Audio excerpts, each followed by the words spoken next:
Bago tayo mag-umpisa sa ating istorya, i-comment mo naman kung taga saan ka at anong oras ka nanonood ngayon.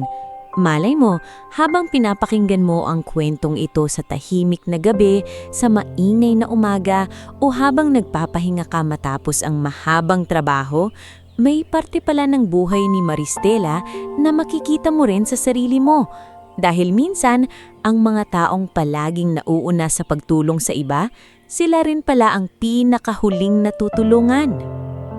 Sa maliit na baryo ng San Pascual, sa gilid ng bundok at palayan, lumaki si Maristela Daguio, o mas kilala ng mga nakakakilala sa kanya bilang Stel. Payat siya noong bata, palaging nakapusod ang buhok at laging may hawak na lumang lalagyan ng pagkain kapag papasok sa eskwela. Hindi man sila mayaman, hindi rin sila pinalaki sa inggit. Ang lola niyang si Inyang ang naging mundo niya matapos mamatay ang kanyang ama't ina sa landslide noong 9 na taong gulang pa lang siya. Naalala pa ni Stel ang gabing iyon, malakas ang ulan, nangangalit ang hangin at parang may humahagulgol na dambuhalang hayop sa bundok. Hindi nakauwi ang kanyang mga magulang mula sa bukid. Kinabukasan, ang bumalik na lang sa kanilang kubo ay ang putigang tsinelas ng kanyang ama at punit na duster ng kanyang ina. Mula noon, si Lola Inyang na ang gumising sa kanya tuwing madaling araw, naghanda ng baon niyang kamote at nagpaalala sa kanya ng isang aral na hindi kailanman nawala sa puso niya. "Stel," sabi noon ni Lola Inyang habang hinahati ang nag-iisang itlog sa dalawa, "kapag may dumating sa pintuan nating mas gutom kaysa sa atin, huwag mong isara ang kamay mo. Ang pagkaing binibigay sa gutom, bumabalik sa ibang paraan." "Pero la," tanong ng batang Stel habang nakatingin sa maliit na piraso ng itlog sa plato, "paano kung tayo rin po ang gutom?" Gumiti ang matanda kahit halatang pagod ang mga mata nito. Mas masakit ang gutom ng sikmura, pero mas mabigat ang gutom ng pusong naging manhid. Hindi lubos na naintindihan iyon ni Stel noong bata pa siya. Ang alam niya lang, kahit halos walang-wala sila, si Lola Inyang ay hindi tumanggi sa kapitbahay na nanghihingi ng asin, sa batang umiiyak dahil walang baon o sa matandang nagpadpad sa tapat ng kanilang kubo na humihingi ng tubig. Lumaki si Stel sa ganitong klase ng pagmamahal. Simple, tahimik, pero matibay. Lumipas ang mga taon, naging dalaga si Stel na may maomong mukha, kayumging balat na hinaplos ng araw sa bukid at mga matang tila laging may itinatagong lungkot. Matapos makatapos ng high school sa tulong ng scholarship ng simbahan, pinangarap niyang mag-aral ng culinary o kahit hotel and restaurant management.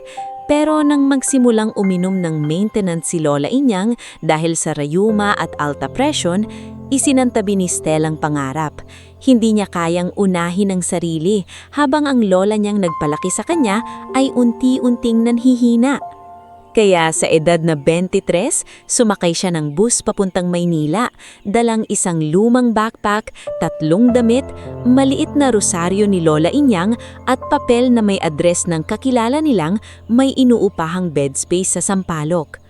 "Mag-iingat ka loon, anak," bili ni Lola Inyang habang pinipigil ang pag-ubo. "Hindi lahat ng numingiti mabait, hindi lahat ng galit masama, matuto kang kumilatis." Iyakap ni Stel ang matanda ng mahigpit. "Babalik ako, la. Kapag nakaipon ako, ipapagamot kita sa maayos na doktor. Tapos, magtatayo tayo ng maliit na kainan. Ikaw ang tagatikim." Tumawa si Lola Inyang pero may luha sa gilid ng mata. "Aba, dapat lang. Mahigpit akong food critic." Sa Maynila, mabilis nalaman ni Stel na iba ang ingay ng siyudad. Hindi ito gaya ng ingay ng kuliklik sa probinsya o alon ng palayan sa hangin. Ang ingay ng Maynila ay busina, sigawan, reklamo, yapag ng nagmamadaling tao at mga pangarap na nagkakabanggaan sa masikip na bangketa. Nakahanap siya ng trabaho sa kusina ni Belenda, isang maliit pero laging puno na kainan malapit sa terminal at ilang opisina. Doon kumakain ng mga driver, estudyante, construction worker, empleyado at kung minsan ay mga pamilya na gusto ng murang lutong bahay. Sa unang tingin, maaliwalas ang lugar. May pulang karatula sa labas, amoy sinigang at pritong isda sa loob at lamesang kahoy na punas ng punas dahil sa dami ng parokyano. Pero sa likod ng mainit na sabaw at ngiti pang customer, may lamig na unti-unting sumugat sa loob ni Stel. Ang may-ari ng kainan ay si Belenda Corcuera, isang babaeng laging nakaayos ang kilay, nakagintong hikaw at may boses na kayang patahimikin ang bupong kusina. Dito sa kusina ni Belenda, sabi noon ng unang araw ni Stel, bawal ang mabagal, bawal ang maarte at lalong bawal ang empleyadong feeling pamilya. Trabaho lang tayo rito. Kung ayaw mo, maraming gustong pumalit. Tumango si Stel kahit naninikip ang dibdib niya. Opo, Ma'am Belinda. Gagalingan ko po. Dapat lang, singit ni Naldo, ang supervisor na laging nakasabit ang ballpen sa tenga at palaging may hawak na clipboard kahit wala namang sinusulat na mahalaga. Dito hindi sapat ang sipag, dapat mabilis ka. Kapag may nagreklamong customer, ikaw ang sasalo.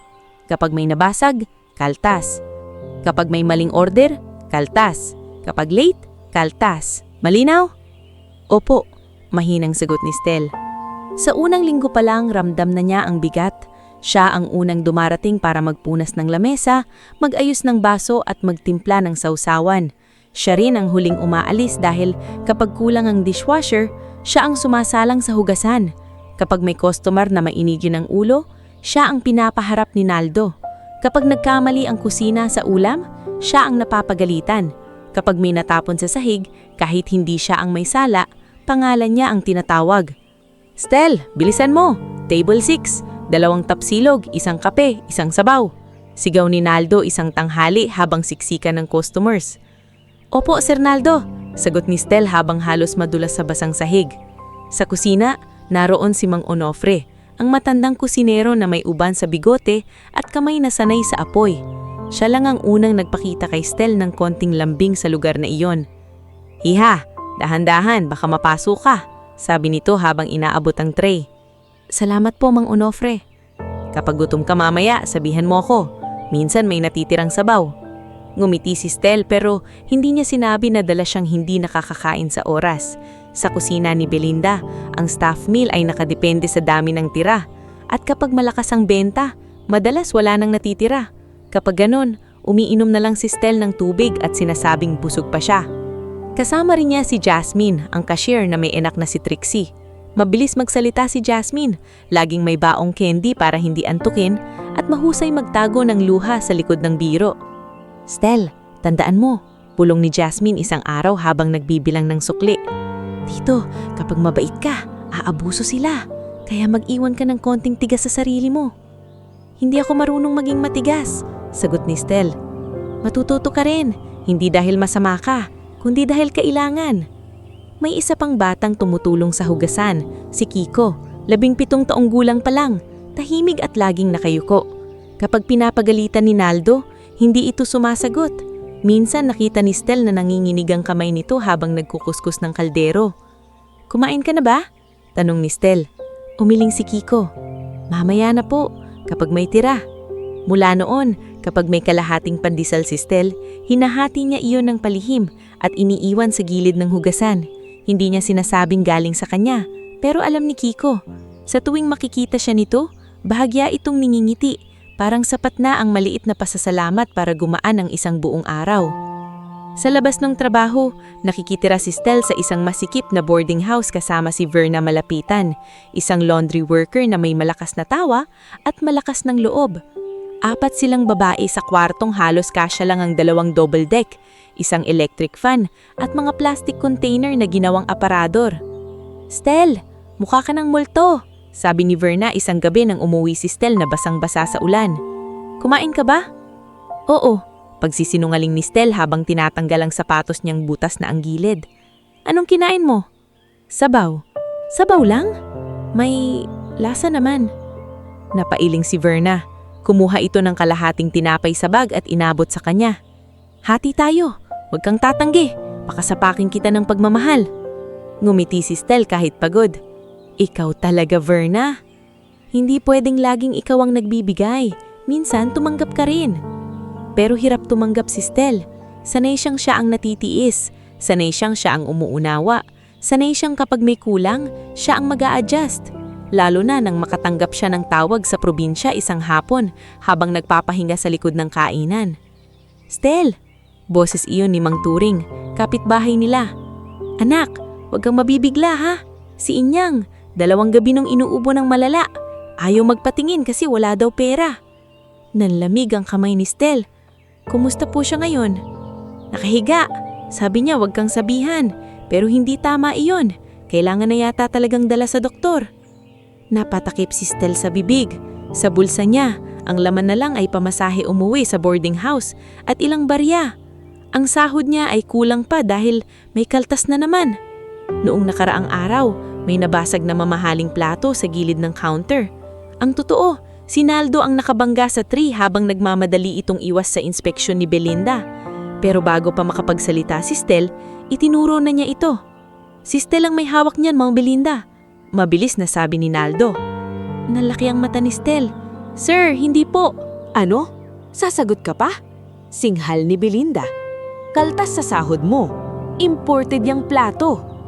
Hindi na lumaban si Stel. Hindi dahil wala siyang galit, kundi dahil mas takot siyang mawalan ng trabaho. Nang araw na iyon, tahimik siyang umiyak sa banyo. Pinipigilan ang hikbi habang naririnig ang sigaw ng customer sa labas.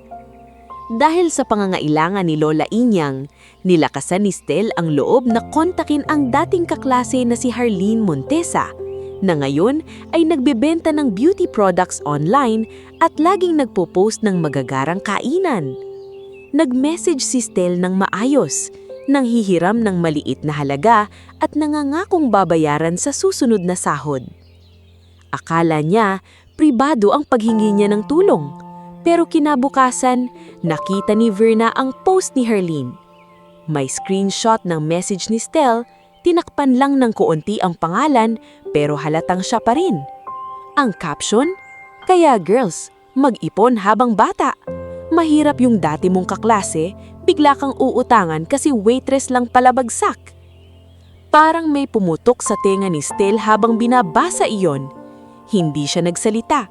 Hindi siya umiyak sa harap ni Verna. Umupo lang siya sa gilid ng kama, hawak ang cellphone at matagal na tumitig sa sahig. Stel, mahinang sabi ni Verna, burahin mo sa isip mo yung babaeng yan. Mas dukha ang ugali niya kaysa sa bulsa natin. Pero masakit pa rin. Hindi dahil tinawag siyang mahirap. Alam niya iyon. Masakit dahil sa mundo pala, may mga taong ginagawang katatawanan ang paghingi ng tulong. Samantala, sa ibang bahagi ng Maynila, may isang lalaking nakaupo sa loob ng itim na sasakyan sa tapat ng isang building ng Montevaro Food Holdings. Siya si Ezekiel Montevaro, 36 na taong gulang, tahimik, seryoso at kilala sa mundo ng negosyo bilang CEO na bihirang ngumiti pero hindi madaling lokohin. Hindi siya lumaki sa hirap tulad ni Stel, pero hindi rin siya lumaki sa lambing. Ang ama niyang si Don Leandro Montevaro ay naniniwalang ang negosyo ay numero, hindi emosyon. Ngunit si Ezekiel, matapos makita noon kung paanong pinaiyak ng isang manager ang matandang janitor dahil sa maliit na pagkakamali, ay nagkaroon ng ibang paniniwala. Walang kumpanyang tunay na malaki kung dinudurog nito ang maliliit. Sa mesa niya, nakalatag ang mga report tungkol sa ilang kainan na posibleng bilhin ng kanilang kumpanya. Isa sa mga pangalan doon ay kusina ni Belinda. Sir, sabi ni Attorney Sabel Arsenas, ang legal advisor niyang matalas magsalita at palaging diretsyo ang tingin, may complaints tungkol sa unpaid overtime, illegal deductions, at possible food safety violations. Pero walang empleyadong gustong pumirma sa formal complaint. Takot sila, sabi ni Ezekiel. O binayaran, o pinagbantaan. Tumanggo si Ezekiel. Sa tabi naman nila, Tahimik na nakatayo si Rico Padernal, driver at matagal nang pinagkakatiwalaan ni Ezekiel. "Gusto niyo po bang magpadala tayo ng inspektor?" tanong ni Rico. "Kapag opisyal ang dating, maglilinis sila. Gusto kong makita kung ano ang ginagawa nila kapag akala nilang walang nakakita." Napatingin si Attorney Sabel sa kanya. "Huwag mong sabihing ikaw na naman ang pupunta." Hindi sumagot agad si Ezekiel. Kinuha niya ang lumang jacket sa upuan, isang sombrero at maruming bag na ginagamit niya sa undercover visits. Napabuntong hininga si Sabel. "Ezekiel, CEO ka, hindi ka detective." "Mas maraming katotohanan sa bangketa kaysa sa boardroom," mahina-ho nang sabi ni Ezekiel. Kinagabihan, habang malapit nang magsara ang kusina ni Belinda, pagod na pagod si Stel. Namumunhid ang paa niya, kumakalamang sukmura at nanginginig ang kamay sa gutom. Sa wakas, nakatabi si Mang Onofre ng kaunting kanin, adobo at sabaw para sa kanya. "Iha," bulhong ng matanda. "Itago mo na, baka makita ni Naldo." "Salamat po, Mang Onofre." Halos maiyak sa simpleng pagkain. Pero bago pa niya iyon makain, napansin niya ang lalaking nakaupo sa labas ng kainan. Marumi ang suot nitong jacket, nakayuko, hawak ang tiyan at tila pilit binipigilan ang panginginig ng katawan. Ilang customer ang umiwas. May isang tumawa pa at nagsabing, "Nako, may pulubi na naman." Lumabas si Naldo at nandidiring kumaway. "Hoy, umalis ka dyan. Nakakasira ng itsura ng kainan." Mahinang nakaangit na tingin ng lalaki. "Kahit tubig lang sana." "Tubig?" Singhal ni Naldo. "Bumili ka. Hindi charity ang lugar na to." Nasa yoob si Stel, hawak ang supot ng pagkain, naririnig niya ang sabi ni Lola Inyang sa kanyang alaala. "Kapag may dumating sa pintuan natin na mas gutom kaysa sa atin, huwag mong isara ang kamay mo." Napatingin siya sa pagkain. Pagkatapos ay sa lalaking halos himatayin sa labas. "Stel," bulhong ni Jasmine, halatang kinakabahan. "Huwag! Makikita ka ni Naldo." Hindi sumagot si Stel. Dahan-dahan siyang humakbang palabas, dala ang supot ng pagkain at isang basong tubig. Hindi niya alam na ang pulubing tinatawag nilang Mang El ay si Ezekiel Montevaro. Hindi niya alam na ang gabing iyon ang simula ng pagbabago sa buhay niya. Ang alam lang niya, may isang taong gutom sa harap niya at sa kamay niya naroon ang huli niyang pagkain. Nakayuko pa rin ang lalaking nasa labas ng kusina ni Belinda nang lumapit si Stel. Dala ang supot ng pagkain na ilang oras niyang hinintay kainin. Basa ang gilid ng bangketa dahil sa ambon at ang dilaw na ilaw mula sa karatula ng kainan ay tumatama sa mukha ng lalaki. Sapat para makita ni Stel ang pamumutla nito. Hindi ito mukhang lasing. Hindi rin mukhang nanggugulo. Mukha itong taong matagal nang nilalabanan ng gutom hanggang sa halos sumuko na ang katawan. "Kuya?" Mahinang tawag ni Stel. Nagtaas ng tingin ng lalaki. Malalim ang mga mata niya. May pagod na hindi basta galing sa isang araw lang. Ang suot ng jacket ay luma at may mantsa. Ang buhok ay magulo at ang pisngi ay may bahid ng alikabok.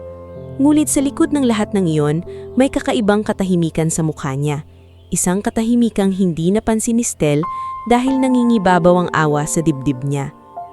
"Tubig lang sana," paos na sabi ng lalaki. "Pasensya na kung nakakaistorbo ako." Inabot ni Stel ang baso. "Uminom po muna kayo."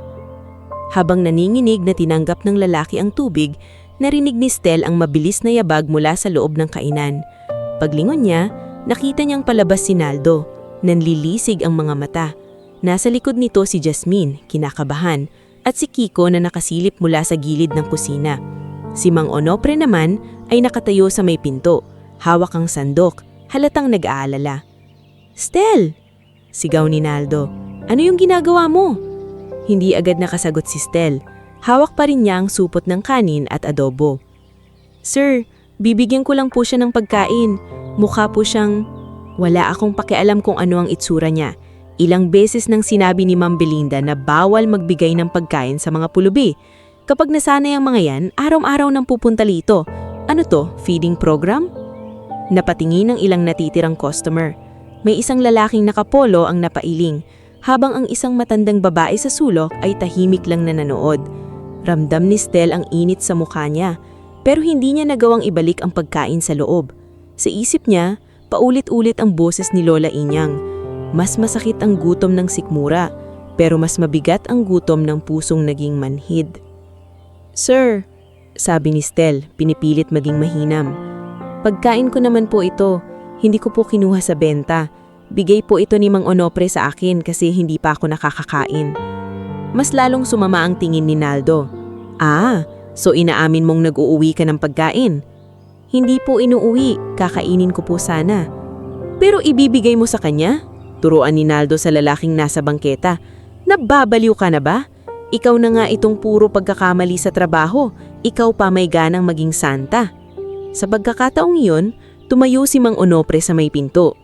"Naldo, pagkain niya yan. Huwag mo nang palakihin." "Mang Onofre, huwag kayong makialam," singal ni Naldo. "Kapag nalaman ni Ma'am Belinda ito, pareho kayong may memo." Humigpit ang hawak ni Stel sa supot. Ilang segundo siyang nanahimik. Naroon ang takot. Takot mawalan ng trabaho. Takot mawalan ng sahod para kay Lola Inyang. Takot muling mapahiya. Pero mas matindi ang kiot sa dibdib niya habang nakikita ang lalaking halos hindi na makatayo. Dahan-dahan siyang lumuhod sa harap nito at inabot ang pagkain. "Kain po," sabi niya. "Mainit pa ng konti." Tumingin ang lalaki sa kanya na tila hindi makapaniwala. "Sa'yo ito." "Opo," sagot ni Stel. "Pero mukhang mas kailangan niyo po ngayon." "Stel!" sigaw ni Naldo. Hindi na nilingon si Stel. "Kung mawawalan ako ng trabaho dahil dito, tatanggapin ko. Pero hindi ko kayang panoorin ng taong mamamatay sa gutom habang may pagkain sa kamay ko." Tumahimik ang paligid. Ang mga salitang iyon ay hindi niya plinano. Lumabas lang mula sa pinakamatagal ng parte ng puso niya.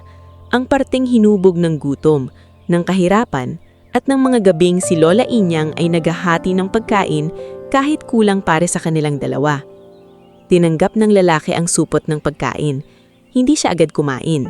Ilang segundo siyang tumingin kay Stel, parang may nais kabisaduhin sa mukha niya. "Ano ang nanganan mo?" tanong niya. "Stel po, Maristela." "Maristela," ulit ng lalaki. Mabagal, tila maingat na inilalagay ang pangalan niya sa alaala. "Salamat." Bago pa makasagot si Stel, biglang bumukas ang pinto ng kainan. Lumabas si Belinda Corcuera, suot ang makintab niyang sandals at hawak ang cellphone. Halatang may tumawag sa kanya mula sa loob para isumbong ang nangyayari.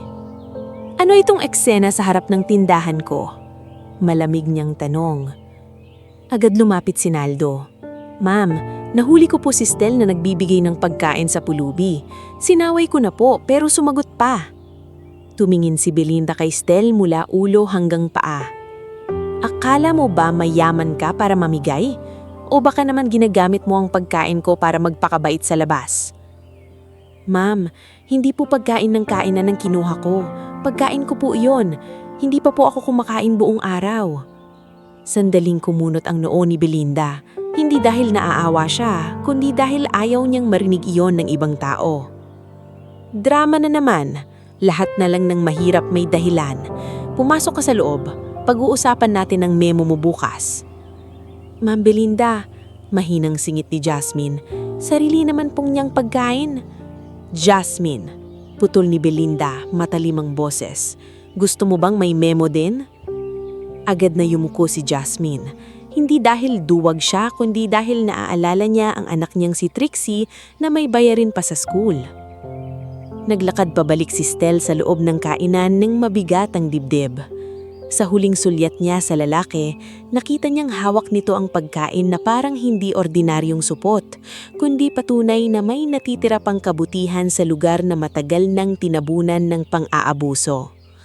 Hindi niya alam na sa isip ni Ezekiel Montevaro, mas luminaw ang dahilan kung bakit kailangan niyang tupusin ang imbestigasyon sa kusina ni Belinda. Kinabukasan, pumasok si Stel ng mas maaga kaysa dati. Hindi siya halos nakatulog sa boarding house dahil iniisip niya kung matatanggal na siya. Nang tanungin siya ni Verna kung ano ang nangyari, hindi niya ikinuwento ng buo. Sinabi lang, "May binigyan lang akong pagkain." Ngunit kilala siya ni Verna. Alam nitong kapag tahimik si Stel, mas malalim ang sugat. Pagdating niya sa kainan, malamig ang tingin ni Naldo. "Oh, Santo Santita," sabi nito habang inaayos ang mga resibo. "Ready ka na ba sa memo mo?"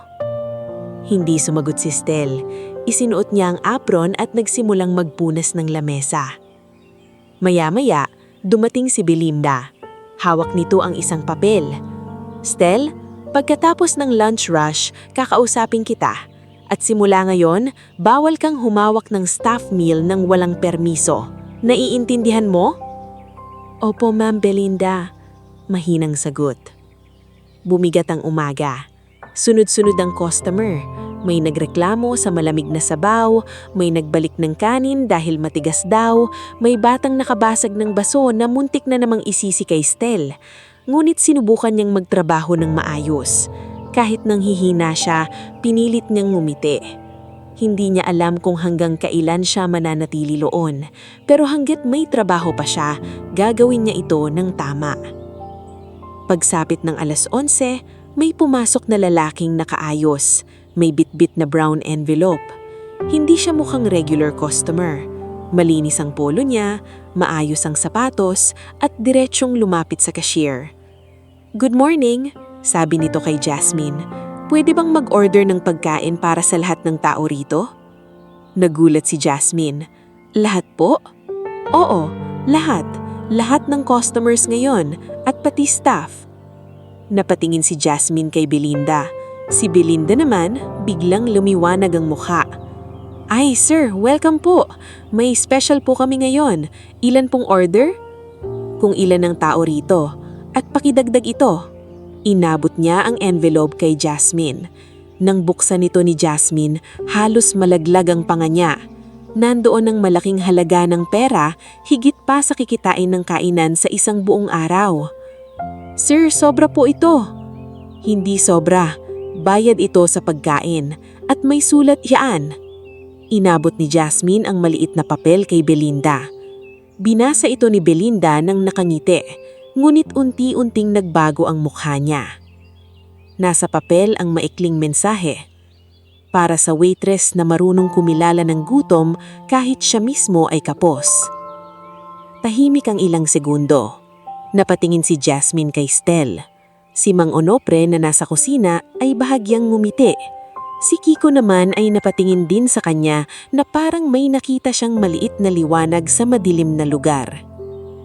Si Stel naman ay natigilan. Hindi niya alam ang sasabihin. Hindi siya sanay na may nakikita ang kabutihang ginagawa niya. Buong buhay niya kapag tumutulong siya, tahimik lang. Walang papuri, walang kapalit. Minsan pa nga ay parusa ang balik. Ngunit bago pa siya makaramdam ng saya, nagsalita si Naldo. "Ako siguro ang tinutukoy niyan," sabi nito ng malakas, pilit na natatawa. "Kagabi kasi ako ang unang lumapit doon sa lalaki. Ako ang nag-asikaso ng sitwasyon." Napatingin si Jasmine sa kanya na halatang hindi makapaniwala. "Sir Naldo, kayo po ang nagtaboy sa kanya." Tinitigan siya ni Naldo. "Jasmine, trabaho mo ang sukle, hindi commentary." Si Belinda naman ay mabilis na ngumiti sa lalaking nagdala ng envelope. "Pakisabi po sa nagpadala, maraming salamat. At huwag kayong mag-alala. Dito sa kusina ni Belinda, alagang-alaga ang customers at staff." Halos mabilaukan si Mang Onofre sa narinig, pero pinili niyang manahimik. Mula sa araw na iyon, may kakaibang nangyari. May ilang customer na dumating dahil nabasa raw nila online ang tungkol sa waitress na nagbigay ng pagkain sa gutom na lalaki. May nag-iwan ng tip. May matandang babae na tahimik na humawak sa kamay ni Stel at nagsabing, "Anak, ipagpatuloy mo ang mabuti." May estudyanteng kumuha ng litrato sa labas ng kainan at nag-post ng maiksing kwento tungkol sa kabaitan. Pero habang unti-unting napapansin si Stel, lalong umiinit ang ulo ni Naldo. Bulong niya isang hapon habang dumadaan si Stel bitbit ang tray. "Huwag kang masyadong kumpante. Dito, Kapag masyado kang umangat, may hihila sa'yo pababa. Hindi sumagot si Stel, pero naramdaman niyang hindi pa tapos ang problema. Ang nangyari kagabi ay hindi na dapat balikan ng paulit-ulit. Ngunit ang epekto nito ay nagsisimula palang gumalaw sa buhay niya. At sa bawat taong napapangiti sa kanya, may isa ring taong lalong nagagalit. Mas naging mahigpit si Belinda sa staff meal. Nilagyan niya ng listahan ng bawat tirang pagkain at ipinagbawal ang pag-uuwi kahit panis na. Nagpaskil siya ng papel sa likod ng kusina. Walang libre, walang tira na ilalabas. Ang lalabag ay tatanggalin. Nabasa iyon ni Kiko at napayuko. Paano kung wala na naman akong hapunan? Mahina niyang sabi kay Stel habang naghuhugas sila. Sumakit ang puso ni Stel. Hahanap tayo ng paraan. Baka matanggal kayo dahil sa amin, sabi ng bata. Hindi dahil sa inyo, sagot ni Stel. Kung may mali rito, hindi kayo ang mali. Sa mga sumunod na linggo, lumakas ang benta ng kainan dahil sa usap-usap, ngunit hindi gumanda ang trato sa empleyado. Sa harap ng customers, gumigiti si Belinda at sinasabing pamilya ang kanyang staff. Sa likod ng kusina, patuloy na siyang nagbibilang ng kaltas, nagbabawas ng oras sa time card, at nagpapagamit ng murang sangkap kahit nagrereklamo na si Mang Onofre. Ma'am, hindi na saliwa itong karne, sabi ni Mang Onofre. Lutuin mo ng mabuti. Kapag maraming bawang, hindi nila mapapansin. Delikado po ito. Mas delikado ang mawalan ka ng trabaho, Onofre. Narinig iyon ni Stel. Hindi siya sumalita, pero may kung anong nagsimulang tumigas sa loob niya. Naalala niya ang sabi ni Jasmine noon, mag-iwan ka ng konting tigas sa sarili mo. Siguro iyon na ang simula. Isang gabi, pagod na umuwi si Stel sa boarding house. Akala niya tapos na ang bigat ng araw, pero may naghihintay na sobre sa kanya mula sa landlady. May nag-iwan para sa'yo, sabi ng landlady. Akala ko nga may naniningil, pero mukhang maoyos naman. Kinabahan si Stel. Sa loob ng sobre ay may sulat mula sa isang hospitality training center. Nakasulat doon na siya ay napili para sa partial scholarship sa night classes, sponsored by an anonymous community assistance program. May kasamang voucher para sa tuition, uniform allowance at basic learning materials. Hindi agad nakapagsalita si Stel. Verna, tawag niyang manginginig ang boses. Basahin mo nga, baka mali lang ako ng intindi. Binasa ni Verna ang papel. Nanlaki ang mga mata nito. Stel, scholarship to. Baka scam. May address, may contact number, may seal. Puntahan natin bukas. Pero bakit ako? Naupo si Verna sa tabi niya. Malayo mo, may nakakita na hindi ka lang pang-serve ng pagkain. Baka oras na para ikaw naman ang mabigyan. Kinabukasan, sinamahan siya ni Verna sa training center. Doon nila nakilala si Ma'am Rory Del, ang registrar na mabait ngunit profesional. Totoo po ang scholarship, paliwanag ni Ma'am Rory Del. Anonymous donor ang nagbayad. Ang instruction lang ay ibigay ito sa isang working food service employee na may potential and good moral standing. Good moral standing? Ulit ni Stel, parang nahihiya. Ngumiti si Ma'am Rory Del. May nag-recommend sa iyo, Miss Daguho.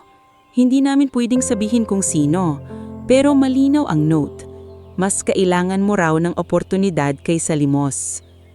Hindi napigilan ni Stel ang luha. Tinakpan niya ang bibig niya at yumuko. Sa unang parakaon matapos ang napakaraming buwan, hindi bigat ang dahilan ng pag-iyak niya. Pag-asa. Nagsimula siyang pumasok sa night class 3 beses sa isang linggo. Sa umaga, waitress siya. Sa gabi, estudyante siya.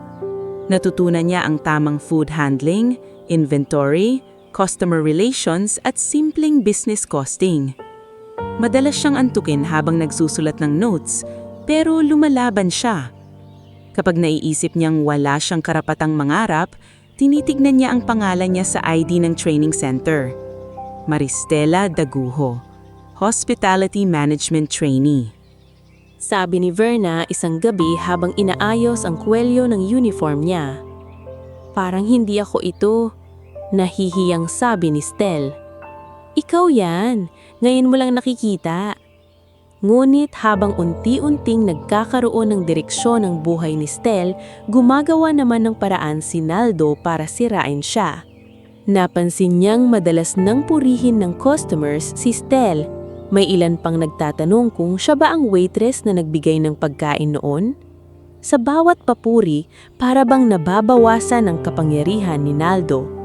Kaya isang hapon, habang nag-iimbentaryo, sinadya niyang guluhin ng talaan ng pagkain.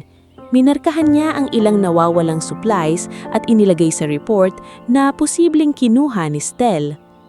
Kinabukasan, tinawag ni Belinda ang buong staff sa likod ng kusina.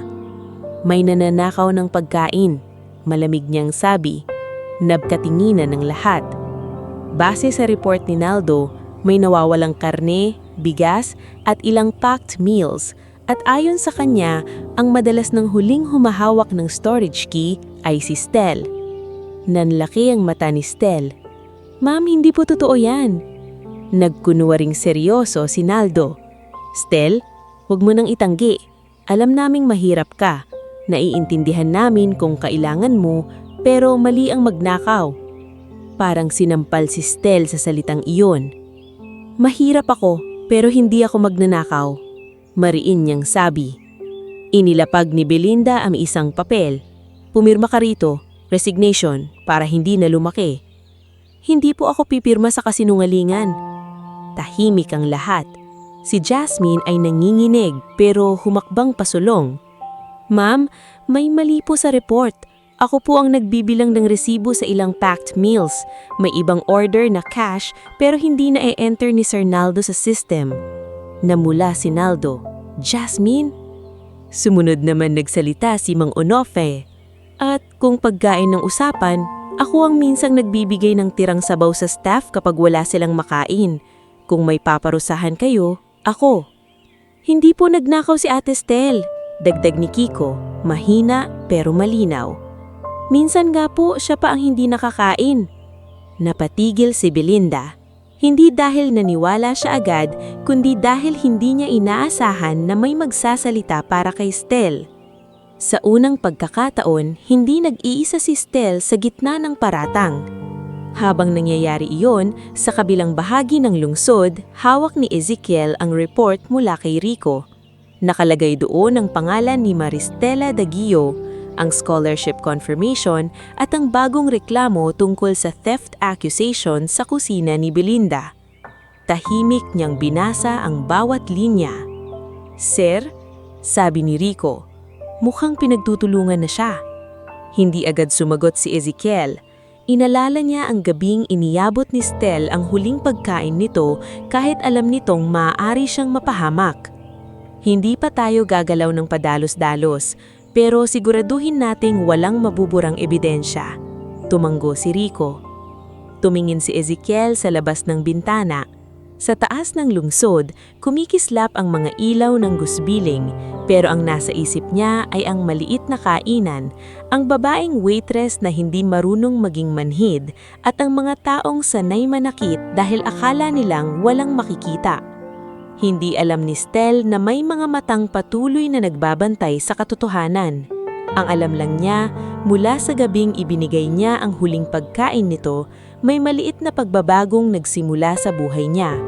Hindi pa ito tagumpay, hindi pa ito ginhawa, pero sa unang pagkakataon, may mga taong tumayo sa tabi niya, may pintong bumukas para sa pangarap niya at may lakas na unti-unting nabubuo sa kanyang dibdib. Hindi na siya basta waitress na palaging huling kumakain. Nagsisimula na siyang maging babaeng natututong ipaglaban ng sarili at ang mga taong tulad niyang matagal nang pinatahimik. Hindi naging madali para kay Maristela Daguio ang mga sumunod na buwan matapos ang paratang na pagnanakaw sa kusina ni Belinda. Kahit napatigil ang sapilitang pagpapapirma sa kanya ng resignation letter dahil tumayo sina Jasmine, Mang Onofre at Kiko sa tabi niya, hindi ibig sabihin ay ligtas na siya. Sa loob ng kainan, parang mas makapal na pader ang itinayo sa pagitan niya at ni Naldo at Belinda. Hindi na siya basta pinagagalitan, namamanmanan na siya. Bawat kilos niya, bawat hawak niya sa tray, bawat pasok niya sa storage room, may matang sumusunod.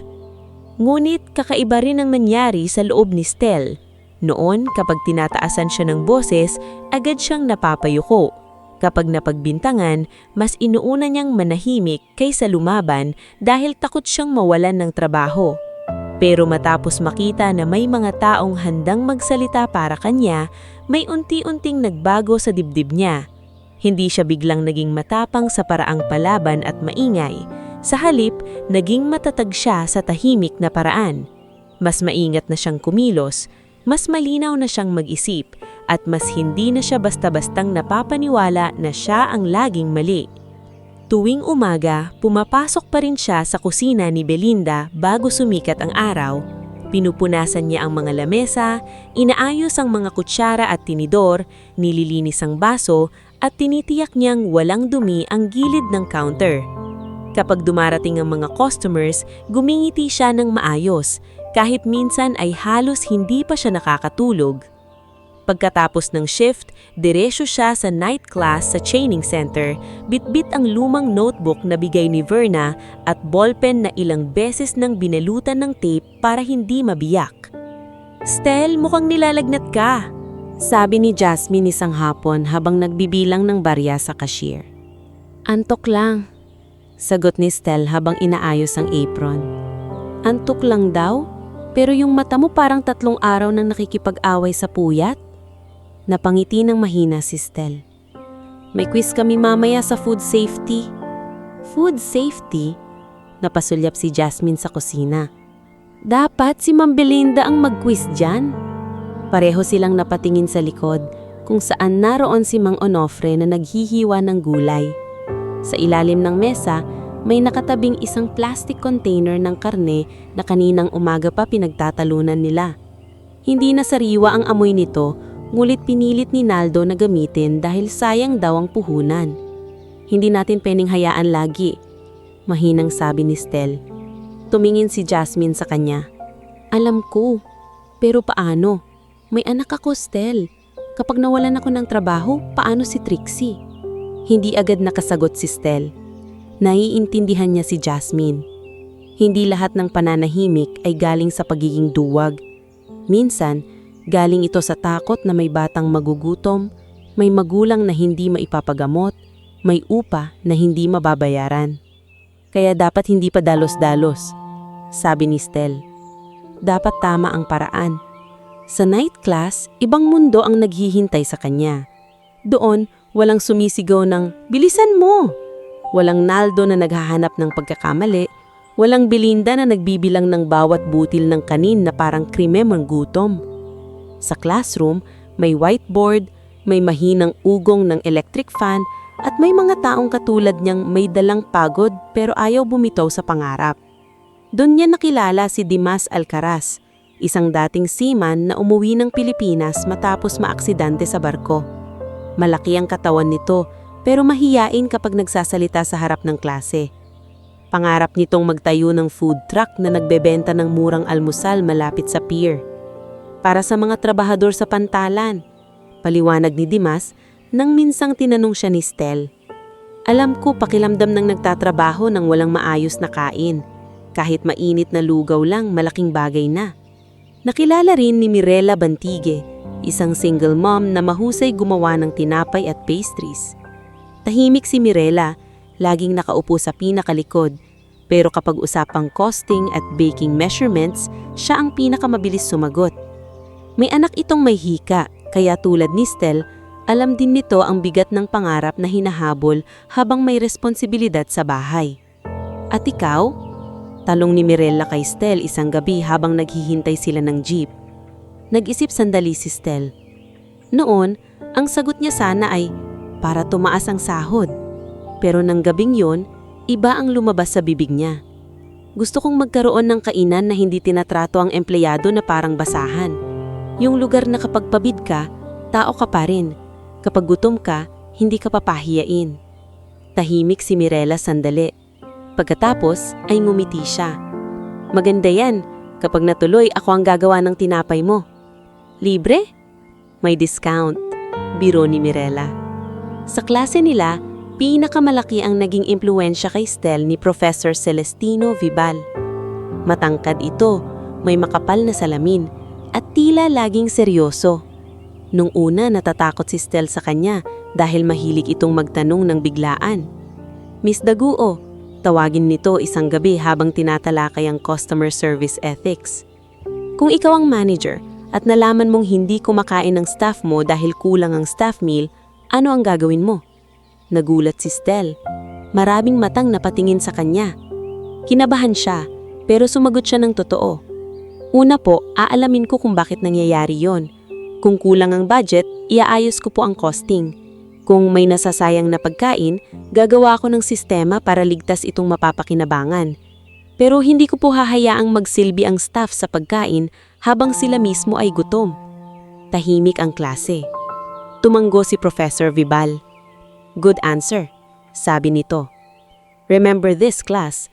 A food business that feeds customers but starves workers has already failed in its soul. Tumimo iyon kay Stel. Isinulat niya ang linyang yun sa notebook, nilagyan ng guhit at binasa muli bago matulog ng gabing yun. Samantala, hindi natutulog ang lihim na imbestigasyon ni Ezekiel Montevaro. Hindi pa rin niya ibinubuluva ang sairi kay Stel.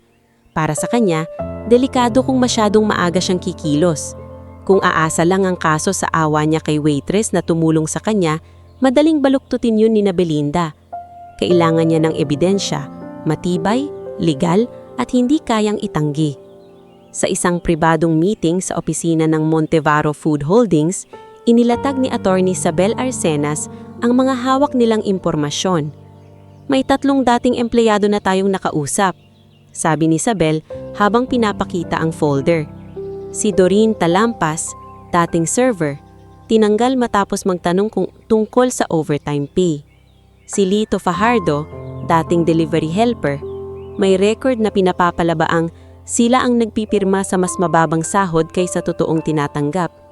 At si Rowena Pamis, dating dishwasher, nagsabing may expired ingredients na ginagamit kapag catering orders.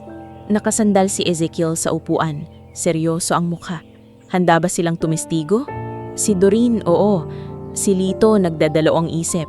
Si Rowena, takot pa.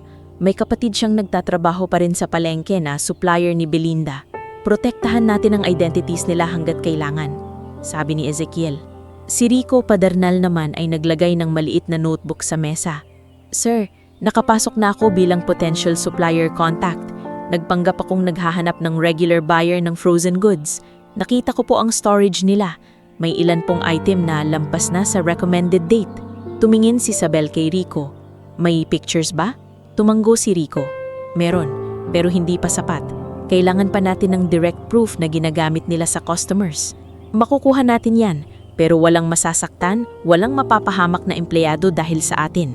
Sa kabilang banda, ramdam na ni Belinda at Naldo na may hindi tama. Dumarami ang tanong ng customers tungkol sa staff welfare. May ilang delivery supplier na biglang naging maingat sa resibo. May dating empleyado na nag-message kay Jasmine, nagtatanong kung ligtas na bang magsalita. Hindi alam ni Belinda kung saan nanggagaling ang ingay, pero alam niyang may kumakalat. Isang gabi, matapos magsara ang kainan, pinatawag ni Belinda ang staff sa likod. Makinig kayong lahat, sabi niya, malamig ang boses. May mga taong gustong siraan ang negosyong ito. Kapag may lumabas na kwento, reklamo o post online na galing sa kahit sino sa inyo, huwag na kayong umasa na makakahanap pa kayo ng trabaho sa lugar na ito. Maliwanag. Walang sumagot. Tumingin si Naldo kay Jasmine. Ikaw, Jasmine, dami mong kakilala sa dating staff, ha? Ingat sa pakikipagchismisan. Namumutla si Jasmine. Wala po akong ginagawa. Dapat lang, sabi ni Belinda. May anak ka pa naman. Mahirap kapag nawalan ka ng pangtuisyon. Napakuyom ang kamao ni Stel sa gilid. Gusto niyang magsalita pero pinigilan niya ang sarili. Hindi ito ang tamang oras, hindi sapat ang galit. Kailangan nila ng malinaw na hakbang. Pagkatapos ng meeting, nakita niyang nakaupo si Kiko sa likod ng kusina, halos hindi gumagalaw. "Kiko," tawag niya. "Ayos ka lang?" Umiling ang bata. "Ate Stel, sabi ni Sir Naldo, kapag nagsalita raw ako tungkol sa mga nangyari dati, ipapahuli niya ako. Kasi minor de edad ako nung nagsimula ako rito." Sumakit ang dibdib ni Stel. "Pero sila ang kumuha sa'yo noon." "Alam ko po, pero sino pong maniniwala sa akin?" Lumuhod si Stel sa harap niya para magpantay ang tingin nila. "Ako, si Mang Onofre, si Ate Jasmine. Hindi ka nag-iisa, pero takot po ako." Normal matakot. Ang tapang hindi ibig sabihin wala kang takot. Minsan ang tapang yung nanginginig ka pero pinipili mo pa rin ang tama. Mula noon, nagsimula silang maging mas maingat. Hindi sila nagplano ng malaking rebelde o eskandalo. Sa halip, gumawa sila ng maliit ngunit ligtas na paraan. Si Jasmine ang nagtago ng kopya ng ilang resibo na hindi tugna sa inventory. Si Mang Onofre naman ang nagsulat ng petsa kung kailan pinipilit siyang gumamit ng sirang sangkap. Si Kiko ang naglista ng oras ng overtime na hindi nababayaran. Si Stel naman, dahil natutunan niya sa klase ang tamang documentation, ang nag-ayos ng lahat sa malinaw na format. Parang project sa school. Biro ni Jasmine isang gabi habang nasa likod sila ng kainan. "Project na sana hindi tayo ikulong sa takot," sagot ni Stel. Hindi nila alam na ang ginagawa nila ay tutugma sa iniipong ebidensya ni na Ezekiel. Hindi rin alam ni Stel na ang anonymous scholarship na bumago ang gabi-gabi niyang buhay ay may kinalaman sa lalaking tinulungan niya noon. Ang alam na lang, sa bawat klase na pinapasukan niya, sa bawat linya na sinusulat niya, mas nagiging malinaw ang direksyon niya. Isang gabi ng malakas na ulan, nangyari ang magiging pinakamalaking turning point. May malaking catering order ang kusina ni Belinda para sa isang school event kinabukasan. Dapat ay lunchpacks para sa mga bata at guro. Abala ang lahat. Si Mang Onofre ay halos hindi na umupo sa pagod. Si Jasmine ay nag-aayos ng payment records at si Kiko ay sunod-sunod sa paghuhubas ng lalagyan. Pumasok si Stel sa storage room para kumuha ng plastic containers. Doon niya naamoy ang mabahong karne. Nakita niya si Naldo na nakatayo sa harap ni Mang Onofre. Hawak ang listahan. "Lutuin mo na yan," utos ni Naldo. "Hindi pwede," mariin sabi ni Mang Onofre. "Amoy panis na. Mga bata ang kakain bukas." "Arte mo. Lagyan mo ng suka at paminta. Hindi ako magluluto ng makakasakit ng bata." Lumapit si Stel at nakita ang expiration label sa ilang pakete. Lumampas na ang petsa. Ang iba nangingitim na ang gilid. Nanlamig siya. Hindi na ito basta pang-aabuso sa staff. Buhay at kalusugan na ng mga bata ang nakataya.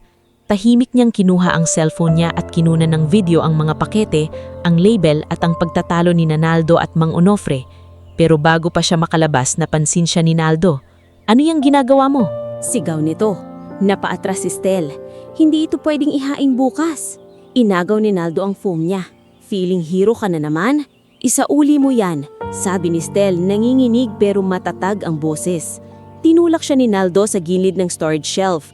Tumama ang braso niya sa bakal at napasigaw siya sa sakit. Naulog ang ilang container sa sahig. "Naldo!" sigaw ni Mang Onofre.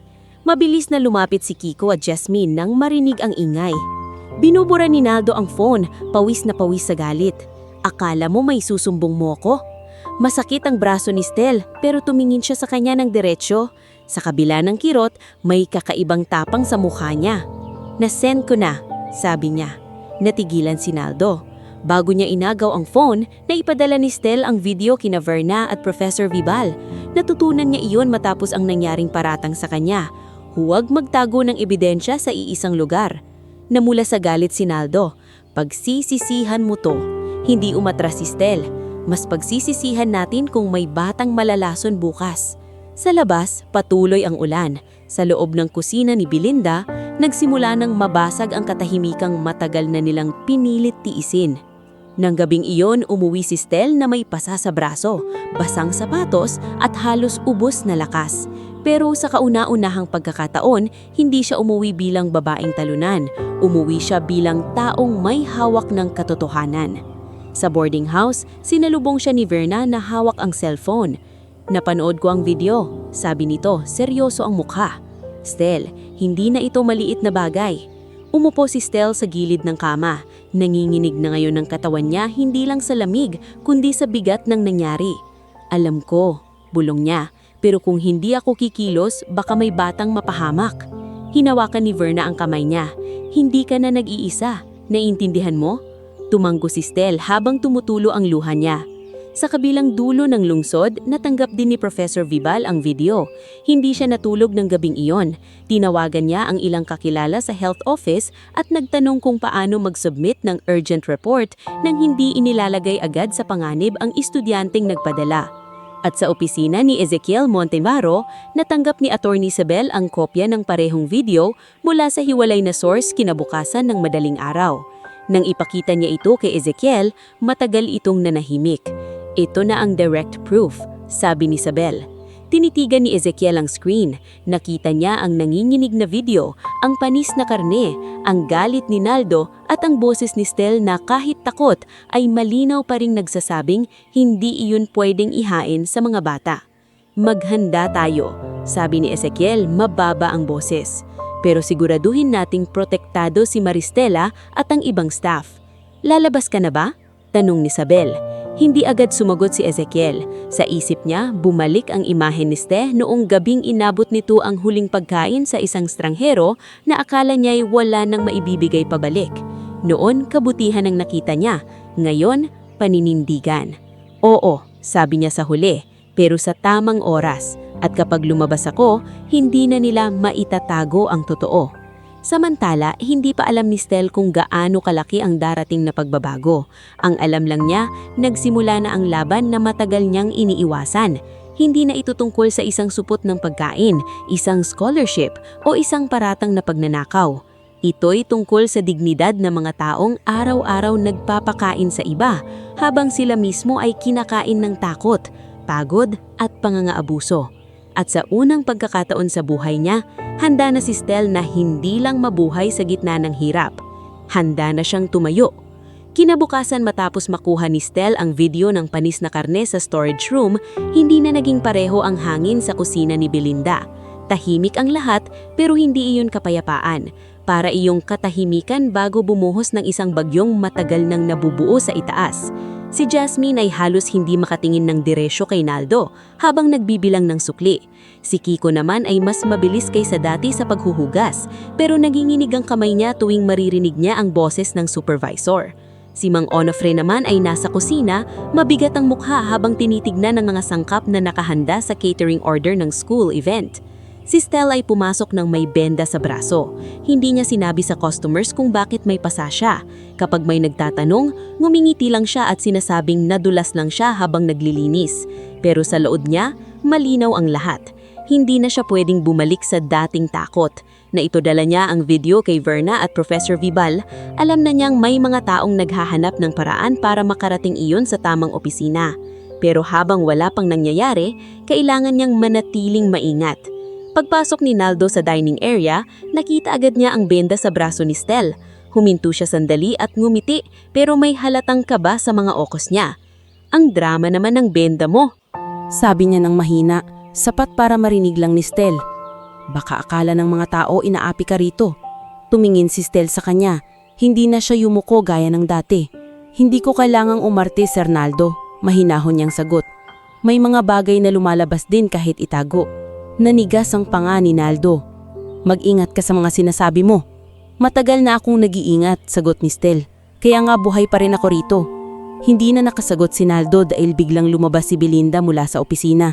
Nakasuot ito ng floral blouse at may hawak na cellphone. Halatang wala itong balak ipakita ang kaba sa staff. Makinig kayo, sabi ni Belinda. Mahalaga ang catering order mayon. School event ito. Maraming tao, maraming potential customers. Ayokong may palpak, ayokong may reklamo, at lalong ayokong may sisira sa pangalan ng kainan ko. Tumingin siya kay Stel nang sabihin ang huling pangungusap. Kung may problema po sa ingredients, ma'am, maingat na sabi ni Mang Onofre. Mas mabuti pong palitan natin bago ipadala. Wala nang papalitan, matigas na sagot ni Belinda. Na-check na ni Naldo ang lahat. Napatingin si Mang Onofre kay Naldo. Hindi safe ang ibang karne. Opinyon mo lang yon, sagot ni Naldo. Hindi opinyon ang amoy panis, pabulong na sabi ni Kiko. kaya narinig ni Jasmine kaya agad niyang hinawakan ng braso ng bata para patahimikin ito. Bago pa lumala ang usapan, may humintong van sa labas ng kainan. Akala ng lahat ay kukuha na iyon ng catering packs. Ngulit nang bukas ang pinto, bumaba ang 2 health inspectors, kasama ang isang barangay kagawad at isang babaeng naka-blazer na may dalang holder. Sumunod naman sa likod nila si Professor Celestino Vibal. Naramdaman ni Stel na bumibilis ang tibok ng puso niya. "Magandang umaga po," sabi ng unang inspektor, si Miss Adela Morante habang ipinapakita ang ID. "May natanggap kaming urgent report tungkol sa food safety concern sa catering order na ihahain sa school event. Kailangan naming magsagawa ng inspeksyon." Biglang namutla si Naldo. Si Belinda naman ay mabilis nang ngumiti.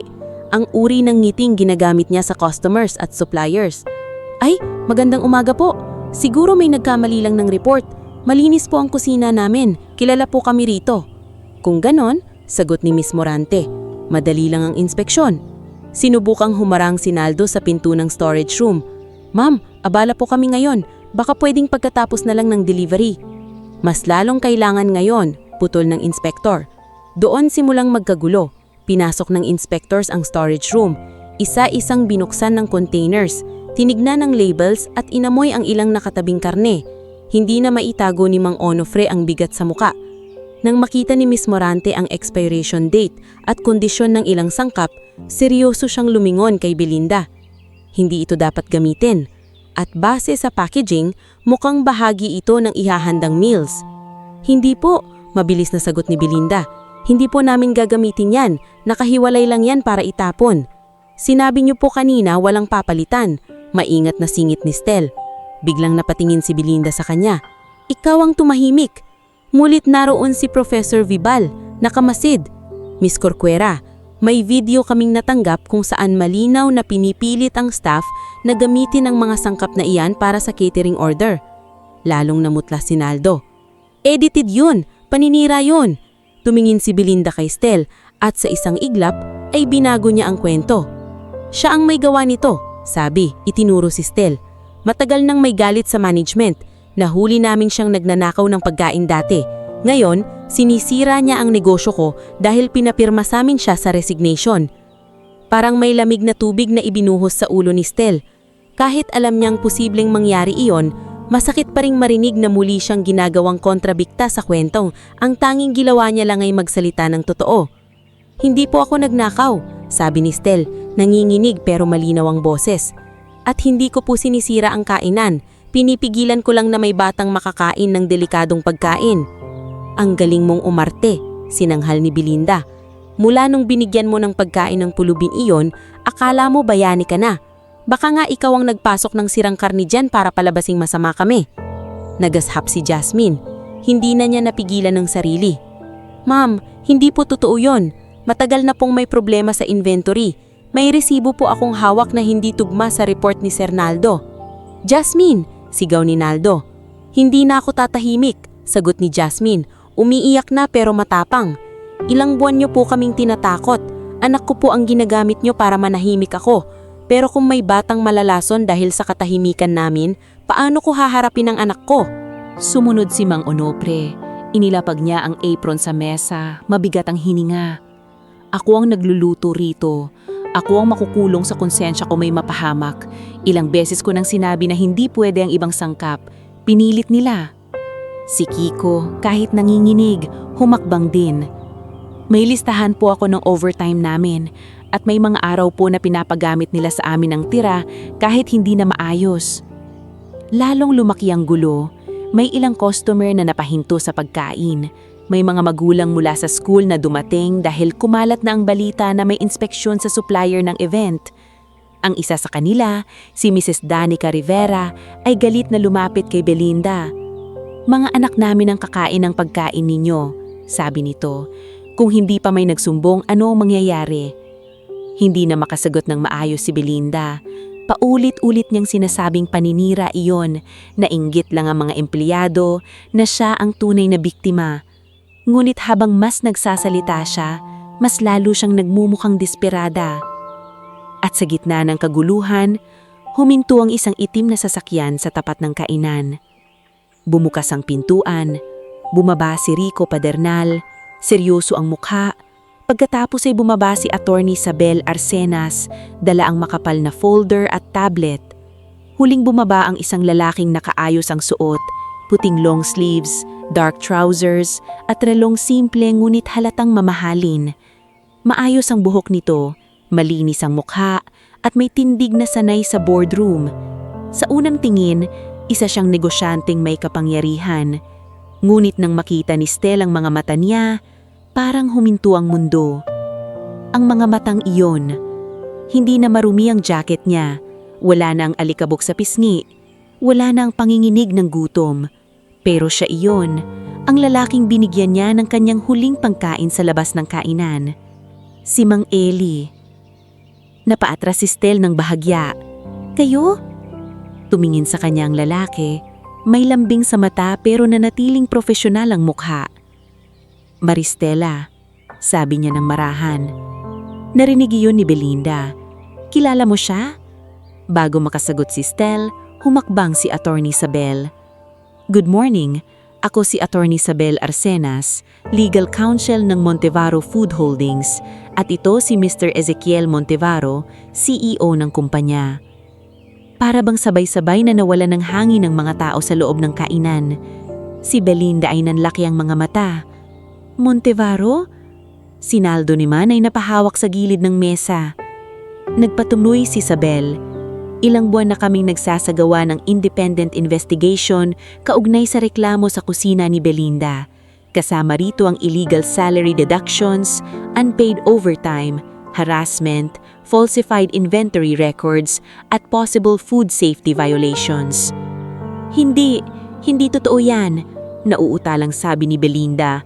Sir, may misunderstanding lang. Kung may nagawa man ng staff ko, hindi staff ang iniimbestigahan namin.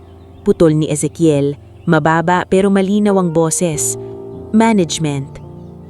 Lumingon siya sa health inspectors at barangay officials bago muling humarap kina Belinda at Naldo. Hindi ako nandito dahil sa isang personal na awa. Hindi ako nandito para gantihan ninyo ang isang empleyadong tumulong sa akin nung nagpakilala kong walang-wala. Nandito ako dahil may pattern ng pang-aabuso. May ebidensya, may mga taong sinaktan, tinakot at pinatahimik. Halos hindi makahinga si Stel. Hindi niya alam kung ano ang mas mabigat. Ang katotohanan na ang pulubing tinulungan niya ay CEO pala. O ang katotohanan na sa wakas ay may isang makapangyarihang taong nagsasabi sa harap ng lahat na hindi siya sinungaling. Ipinakita ni Attorney Isabel ang mga dokumento. May kopya ng testimonya ni Doreen Talampas. May record ng underpaid overtime. May litrato ng storage room na nakuha ni Rico nung nagkunwari itong supplier. May kopya ng resibo na hindi tugma sa inventory. May video ni Stel na ipinasa kay Professor Vibal. May medical photo ng pasa sa braso ni Stel matapos siyang itulak ni Naldo. Naldo Briones, sabi ni Isabel, may potential complaint laban sa'yo, kaugnay ng intimidation, physical assault, and falsification of internal records. Miss Corcua, may hiwalay na findings ang health office at labor authorities. Hindi ninyo ako pwedeng basta sirain, sigaw ni Belinda, pero basag na ang boses niya. Negosyo ko ito. Tama, negosyo mo ito, kaya pananagutan mo rin kung paano mo ito pinatakbo. Lumapit si Ezekiel kay Stel, ngulit hindi niya ito hinawakan, parang hindi niya ayong gawing personal na esena ang sandaling iyon sa harap ng lahat. Sa halip, nagsalita siya ng sapat para marinig ng mga naroroon. Ang ginawa ni Maristela ay hindi simpleng kabaitan. Nung gabing binigyan niya ako ng pagkain, nakita ko ang taong marunong kumilala ng gutom kahit siya mismo ay kapos. Ngulit ngayon, mas mahalaga ang nakita ko. Nakita ko ang isang empleyadong handang protektahin ng customers, ang mga bata, at ang mga kasamahan niya kahit siya mismo ang unang mapahamak. Napaluha si Stel, pero hindi siya bumagsak. Nanatili siyang nakatayo.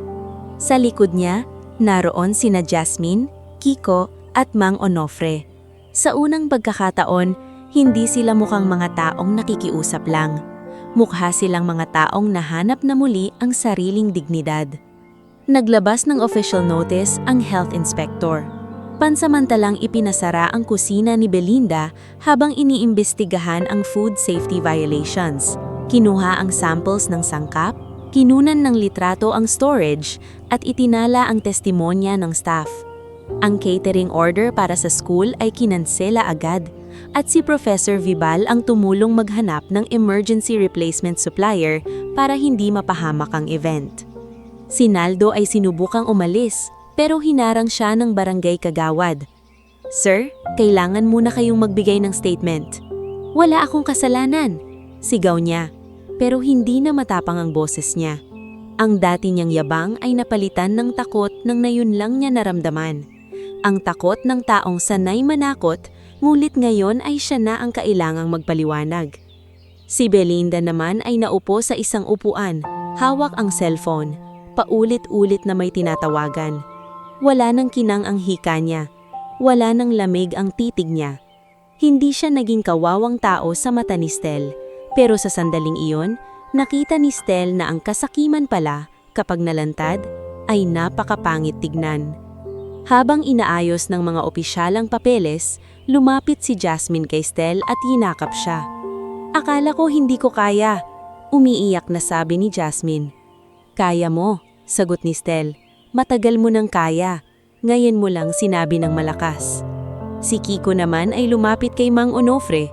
"Tapos na po ba?" Huminga ng malalim ang matanda.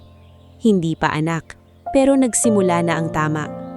Nang medyo humupa ang gulo, kinausap ni Ezekiel ang mga staff.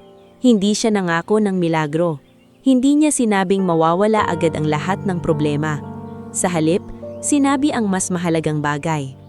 "Tutulungan kayo ng legal team namin na makausap ang tamang ahensya para sa unpaid wages at complaints. Walang pipilit sa inyo. Walang gagamit sa kwento ninyo. Pero kung handa kayong magsalita, sisiguraduhin naming hindi kayo mag-isa." Tumingin siya kay Stel. "At ikaw, Maristela, may gusto akong ialok, pero hindi ngayon kapalit ng ginawa mo. Ayokong isipin mong utang na loob ito." Hindi nakaimik si Stel. "May bagong community kitchen project ang Montevaro Food Holdings. Kailangan naming ng trainees na may tunay na panganangasan sa food service, hindi lang diploma. Kapag handa ka, gusto kong mag-apply ka." "Apply?" ulit ni Stel, naguguluhan. "Hindi diretsyong tanggap?" Bahagyang ngumiti si Ezekiel. "Hindi, dahil alam kong ayaw mong maawa lang kami sa iyo, kaya pantas ang proseso. Gumawa ka ng business proposal para sa murang kainan para sa minimum wage workers. Kung pasado sa board, ikaw ang magiging junior operations lead ng pilot branch." Sa gitna ng lahat ng nangyari, napahinga ng malalim si Stel. Hindi iyon limos, hindi iyon awa. Hamon iyon, oportunidad. Isang pinto na kailangan pa rin niyang buksan gamit ang sariling lakas. "Gagawin ko po," sabi niya. "Pero gusto mong isama ang ideas nila Mang Onofre, Jasmine at Kiko. Alam nila ang totoong nangyayari sa kusina." "Tama," sagot ni Ezekiel. "Ang pinakamagandang sistema, ginagawa kasama ang mga taong matagal nang nasa loob nito." Sa hapon ding iyon, habang ikinakandalo ng mga health office ang pintuan ng kusina ni Belinda para sa pansamantalang closure, tumayo si Stel sa labas at tinignan ng karatalang nang sang naging simbolo ng pagod at takot niya. Ilang buwan siyang pumasok doon na parang maliit lang siya. Ilang gabi siyang umuwi na gutom, umiiyak at iniisip kung hanggang doon lang ba ang buhay niya. Ngunit ngayon, kahit wala pa siyang kasiguraduhan sa bukas, may isang bagay siyang alam. Hindi siya ang nagnakaw. Hindi siya ang nagsinungaling. Hindi siya ang sumira sa kainan. Ang katotohanan ang bumukas. At minsan, kapag bumukas ang katotohanan, hindi lang nito ibinabagsak ang mali. Binibigyan din nito ng daan ang mga taong matagal nang naghihintay makabangon. Kinagabihan, umuwi si Stel sa boarding house. Pagod ang katawan, mabigat ang braso, at namamaga ang mata sa pagpigil ng luha. Ngunit pagpasok niya sa kwarto, sinalubong siya ni Verna na may hawak na 2 tasang instant noodles. "Celebration dinner," sabi ni Verna, pilit na seryoso. Napatawa si Stel sa unang pagkakataon sa loob ng mahabang araw. "Instant noodles? May itlog, Luxury na yan. Umupo si Stell sa hahig at tinanggap ang tasa. Ilang segundo siyang natahimik bago siya sumalita. Verna? Siya pala yun. Sino? Yung lalaking binigyan ko ng pagkain. CEO pala. Nanlaki lang mata ni Verna. Ha? Yung pulubi? Hindi pala siya pulubi. Undercover siya. Natakpan ang mukha ni Verna. Stell, pang teleserya ang buhay mo. Hindi, mahinang sabi ni Stell habang nakatingin sa umuusok na noodles. Pang mahirap pa rin, pero siguro hindi na hanggang doon lang. Sa gabing iyon, bago siya matulog, binuksan ni Stell ang notebook niya mula sa training center. Sa isang bagong pahina, isinulat niya ang unang linya ng proposal. Kusina para sa manggagawang pagod, gutom, at nangangarap pa rin. Matagal niyang tinitigan ang linyang iyon. Naalala niya si Lola Inyang. Naalala niya ang gabi sa bangketa. Naalala niya ang mga matang pagod ni Kiko. Ang luha ni Jasmine. Ang panginginig ng kamay ni Mang Onofre habang tumatangging magluto ng panis na pagkain. Hindi pa tapos ang laban. Pero sa unang pagkakataon, ang susunod na hakbang ay hindi na lang tungkol sa pagligtas sa sarili. Tungkol na ito sa pagbuo ng isang lugar kung saan ang mga taong tulad nila ay hindi na kailangang mamili kung kakain ba sila o mananahimik. Lumipas ang mga araw matapos maisarapan samantala ang kusina ni Belinda. Ngulit hindi agad naging magaan ang buhay ni Maristela Daguio. Hindi porke nalantad ang katotohanan ay biglang nawala ang gutom, utang, pagod at takot. Ang totoo, mas dumami pa ang kailangan niyang harapin. Nawalan siya ng regular na trabaho habang nagpapatuloy ang investigasyon. Ang sahod na dapat niyang matanggap ay nakatali pa sa proseso ng reklamo. At kahit may alok si Ezekiel Montevaro na mag-apply siya sa community kitchen project, alam ni Stell na hindi iyon simpleng pinto na basta bubukas. Kailangan niyang patunayan na karapat-dapat siya, hindi dahil naawa sa kanya ang CEO, kundi dahil kaya niyang mamuno. Kinabukasan matapos ang malaking pagbubunyag, maaga siyang gumising sa boarding house. Katabi niya sa sahig ang notebook na sinulatan niya ng unang linya ng proposal. Kusina para sa manggagawang pagod, gutom, at nangangarap pa rin. Ilang beses niya iyong binasa. Maganda pakinggan pero paano niya gagawing tunay? Paano bubuo ang isang dating waitress na plano na ihaharap sa board ng isang malaking kumpanya? Stell, tawag ni Verna mula sa maliit na kalan sa sulok habang nagtitimpla ng kape sa basong may lamat. Kanina ka pa nakatitig dyan. Baka matunaw ang notebook mo. Napatingin si Stell at napangiti ng kaunti. Hindi ko alam kung saan magsisimula. Simple, sa gutom. Sagot ni Verna. Kumusta naman yon? Umupo si Verna sa tabi niya at inabot ang kape. Ikaw ang nagsabi, di ba? Gusto mo ng kusina para sa pagod at gutom na manggagawa. E di, isipin mo kung ano ang kailangan ng dating ikaw. Yung waitress na kumakain lang kapag may tira. Yung empleyadong pinapagalitan kahit siya ang tama. Yung taong gustong mabusog nang hindi pinapahiya. Hindi agad nakasagot si Stell. Minsan, ang pinakamalinaw na sagot ay hindi galing sa boardroom o libro. Galing ito sa taong kasama mong nagtitipid sa upa, naghahati sa tinapay, at nakakita ng luha mo kapag wala ng ibang nanonood. Kaya nagsimula siya roon. Sa loob ng ilang linggo, pinag-aralan ni Stell ang proposal. Kinausap niya si Mang Onofre tungkol sa murang recipes na hindi tinipid sa kalidad. Sinabi ng matandang kusinero na pwedeng gawing masustansya ang lugaw kung may tamang sabaw, luya, itlog at malunggay. Pwede ring gumawa ng gulay meal na mura pero nakakabusog kung marunong sa timpla. Hindi kailangang mamahalin para maging marangal ang pagkain. Sabi ni Mang Onofre habang nakaupo sila sa maliit na karinderya ni Aling Nena, isang kakilala nito. Ang sikreto, Huwag mong tratuhin ang mahirap na customer na parang tira-tira lang ang bagay sa kanya. Isinulat iyon ni Stel. Kinausap niya si Jasmine tungkol sa tamang sistema sa cashier, resibo at transparency sa sales. Dinala ni Jasmine ang anak na si Trixie sa hapon sa parke kung saan sila nag-meeting. Habang nagdodrawing ang bata sa gilid, inilabas ni Jasmine ang mga lumang resibong itinago niya mula sa kusina ni Belinda.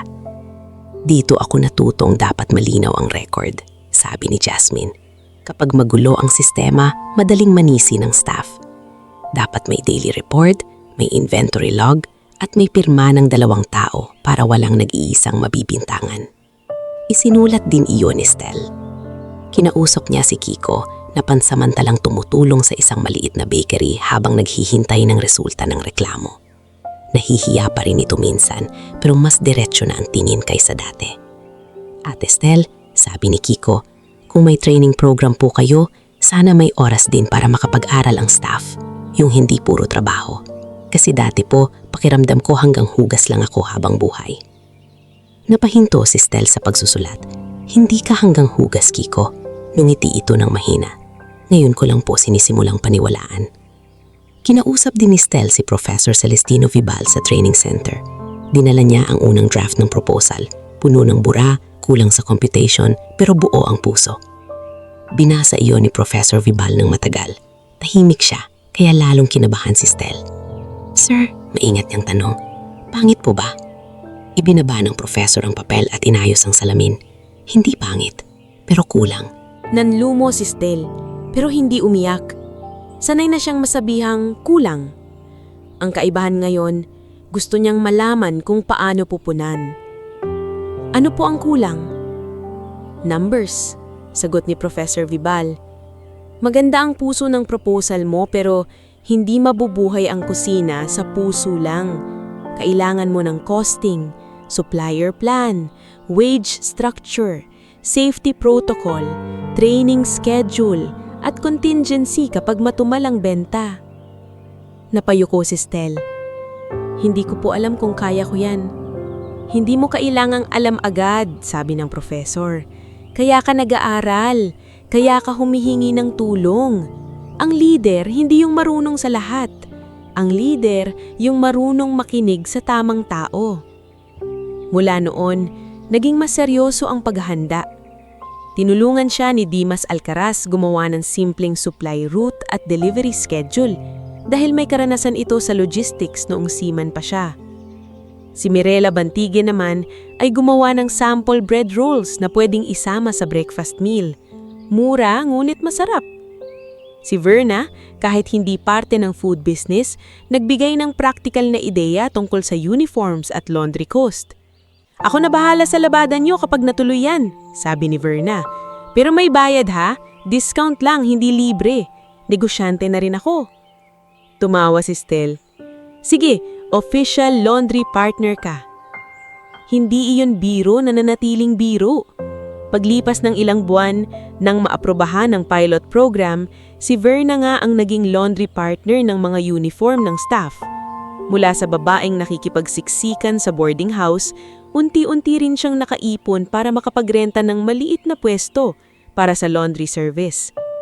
Sa bawat pag-unlad ni Stel, may maliit ding pinto na bumubukas para sa mga taong nanindigan kasama niya.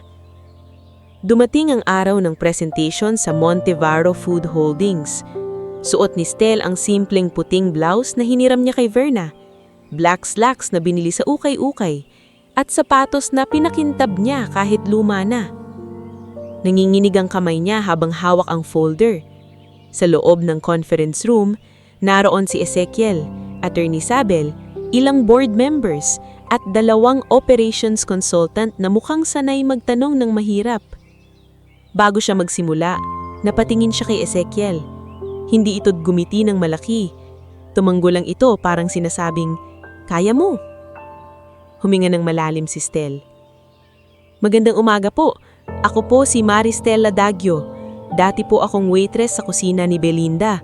Pero ang proposal ko po ngayon ay hindi tungkol sa dating kainan. Tungkol po ito sa uri ng kainan na sana ay meron noon para sa mga taong katulad namin." Ipinakita niya ang plano.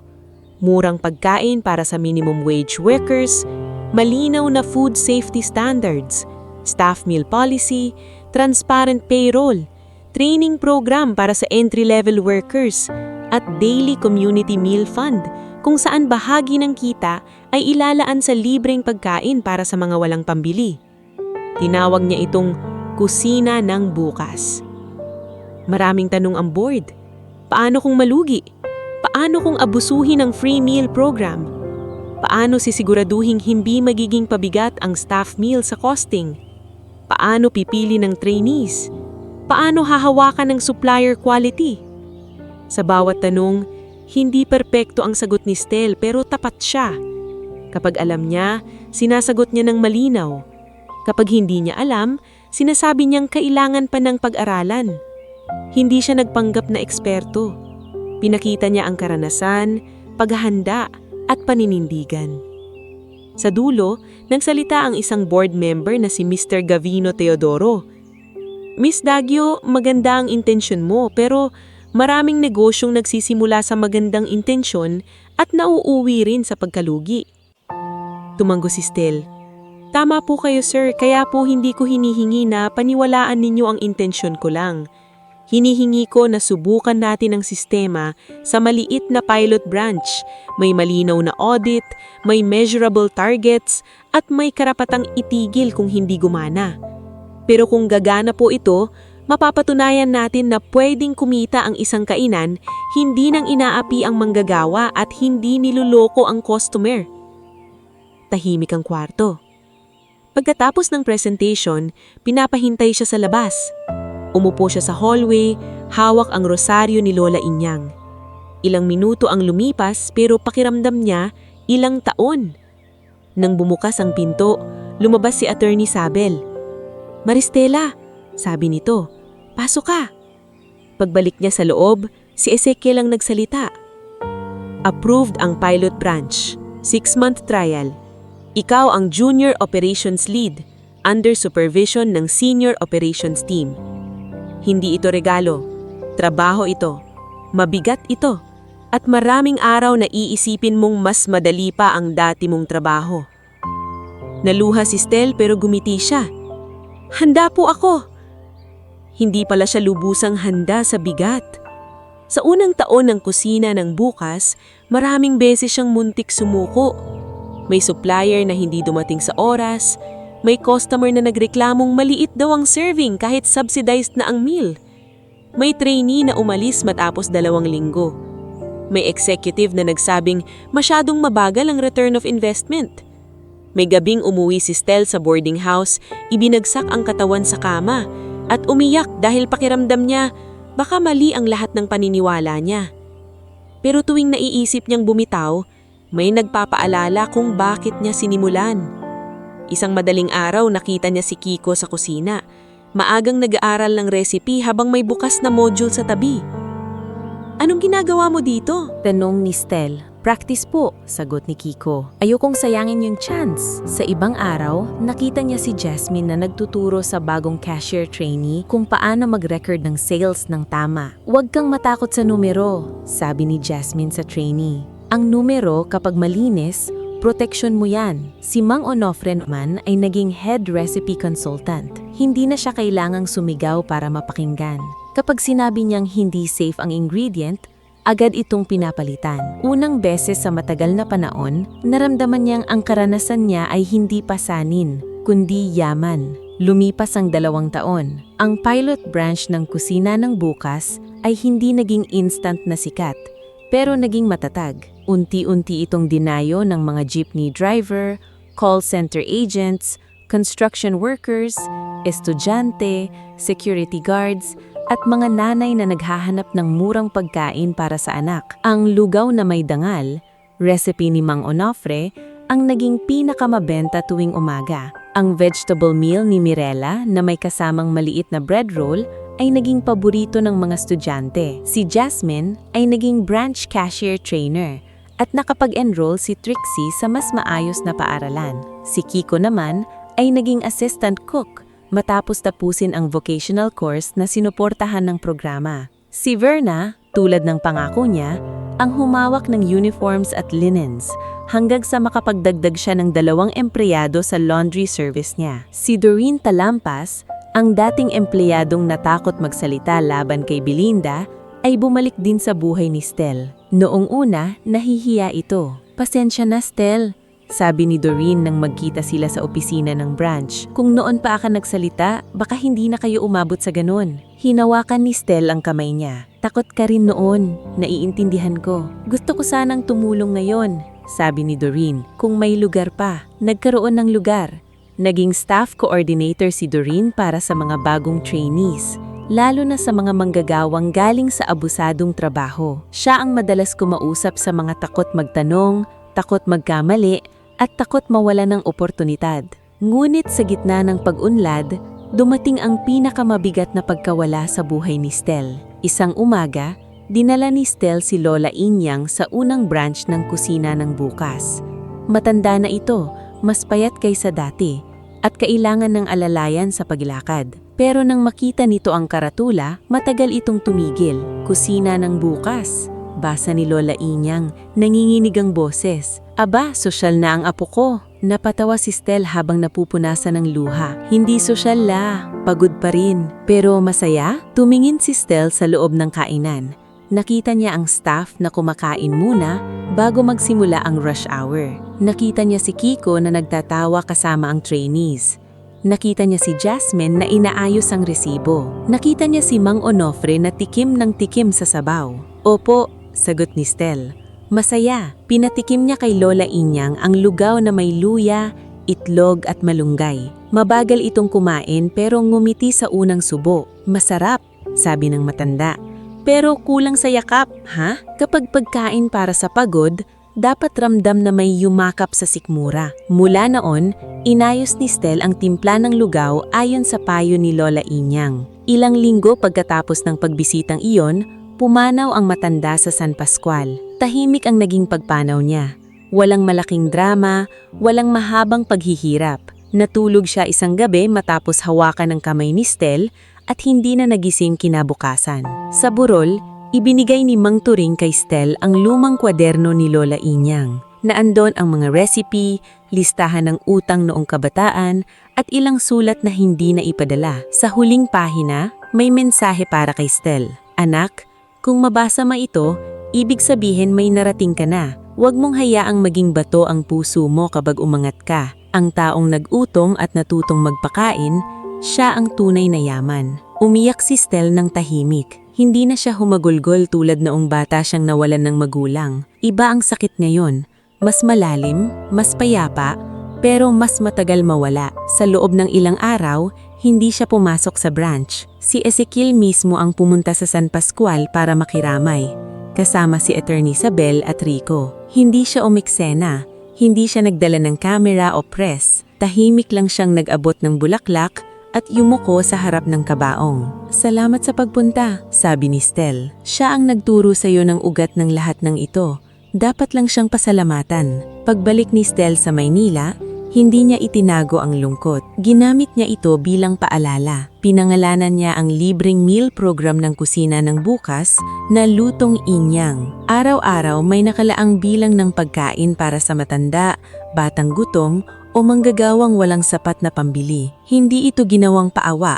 Walang kailangang magmakaawa sa harap ng counter. May maliit na mesa sa gilid kung saan pwedeng kumuha ng meal stub ng tahimik. Dignity, sabi ni Stel sa staff meeting. "Kung tutulong tayo, huwag nating ipahiya ang tinutulungan." Sa 3 taon bago ang anniversary ng branch, isang hindi inaasahang bisita ang dumating. Si Belinda Corcuera. Hindi na siya kasing ayos tulad ng dati. Wala na ang makintab niyang hikaw. Simple ang blouse, pagod ang mukha, at halatang matagal bago siya nagkaroon ng lakas ng loob pumasok. Natigiran ang staff nang makita siya. Si Kiko ay napahinto sa paghihiwa. Si Jasmine ay biglang tumigas ang mukha. Si Mang Onofre naman ay tahimik na ibinaba ang sandok. "Anong ginagawa niya rito?" bulong ni Kiko. Lumapit si Stel mula sa likod ng counter. Hindi siya ngumiti, pero hindi rin siya nagalit. "Ma'am Belinda," sabi niya. Napayuko si Belinda. Hindi na ako ma'am ngayon. Tahimik ang paligid. May kailangan kayo? Tanong ni Stel. Huminga ng malalim si Belinda. Nagsara na ang ibang natitira kong negosyo. May kapatid akong may sakit. Sinusubukan kong magsimula ulit ng maliit. Catering sana pero wala nang nagtitiwala. May nagsabi sa akin na baka may alam kang legal supplier at training program para sa food safety. Napatingin si Jasmine kay Stel, halatang hindi makapaniwala. Sa mukha niya, mababasa ang tanong, tutulungan mo siya? Hindi agad sumagot si Stel. Sa isang iglap, bumalik sa isip niya ang lahat. Ang mga kaltas, ang panlalait, ang paratang na pagnanakaw. Ang gabing halos mapahamak ang mga bata dahil sa panis na karne. Hindi niya iyon kayang burahin. Hindi sapat ang pagod na mukha ni Belinda para mawala ang sakit ng nakaraan. Hindi ko makakalimutan ang ginawa ninyo. Sabi ni Stel, malinaw ang boses. Napapikit si Belinda. Alam ko, at hindi ko rin sasabihing okay lang yan. Alam ko rin, pero hindi kita ipapahiya rito. Patuloy ni Stel. Dahil alam ko kung ano ang pakiramdam ng mapahiya habang wala kang kalaban-laban. Naluha si Belinda. Sa unang pagkakataon, wala siyang maisuot na yabang. Bibigyan kita ng listahan ng legal suppliers at ire-refer kita sa basic food safety seminar. Pero may kondisyon. Ano? Wala nang manggagawang tatapakan. Wala nang pagkaing delikado. Wala nang kasinungalingan sa sahod. Kung marinig kong bumalik ka sa dati, ako mismo ang unang magsasara ng pinto sa'yo. Tumulo ang luha ni Belinda. Tumanggo siya. Salamat. Hindi ito kapatawaran. Pagkakataon ito para itama ang kaya pang itama. Nang umalis si Belinda, tahimik ang staff. Maya-maya, lumapit si Jasmine. Hindi ko yata kaya yung ginawa mo, sabi niya. Napabuntong hininga si Stel. Hindi ko rin alam kung kaya ko, pero naalala ko si Lola Inyang. Sabi niya, huwag daw maging bato ang puso kapag umangat. Pero hindi ibig sabihin magpapakatanga ka ulit. Hindi na, sagot ni Stel. May boundaries na ang awa ko ngayon. Dumating ang unang anniversary ng Lutong Inyang at 3 taon ng Kusina ng Bukas. Puno ang branch, hindi ng magagarang bisita, kundi ng mga taong naging parte ng paglalakbay. Naroon si Ezekiel, Atty. Isabel, Rico, Professor Vibal, Dimas, Mirelia, Verna, Jasmine, Kiko, Mang Onofre, Doreen, Trixie at maging ilang dating empleyado ng kusina ni Belinda na ngayon ay may mas maayos ng trabaho. May simpleng programa, walang sobrang dekorasyon, may mga lamesang puno ng pagkain, may maliliit na ilaw at may tarpaulin na nakasulat. 3 taon ng pagkaing may dangal. Si Stel ang huling nagsalita. Hindi siya sanay sa entablado, pero nang gabing iyon, hindi na siya nanginginig. Dati, simula niya, akala ko ang pangarap ko ay magkaroon lang ng sapat na pagkain para sa sarili ko at kay Lola Inyang. Pagkatapos, akala ko ang pangarap ko ay magkaroon ng trabaho na hindi ako pinapahiya. Pero habang tumatagal, natutunan ko na ang tunay palang pangarap ay hindi lang makaahon mag-isa. Ang tunay na pangarap ay makagawa ng lugar kung saan kapag may isang umahon, may mahahawakan ng iba. Tahimik ang lahat. Hindi perpekto ang kusina ng bukas. Nagkakamali pa rin kami.